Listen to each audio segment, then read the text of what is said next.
you have a can of spray paint that the nozzle's clogged and it won't work,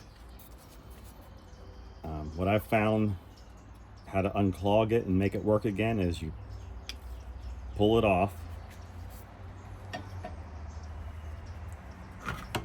take air nozzle, and you don't want too much pressure, but maybe try like 50 pounds first, and put it up against the bottom, but you also have to push down to open it up, the valve. So you push down,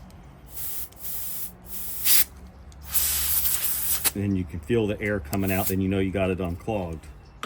So not only does this unclog the caps, but when you're done painting, you can blow your air through, and that way it prevents it from clogging up when you use it the next time.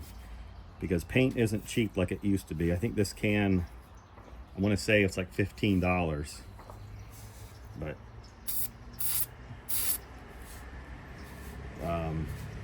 that's what I found that works great. It's already saved a couple cans of paint for me. So go ahead and try it, and if you like the video, please give me a thumbs up and subscribe if you'd like.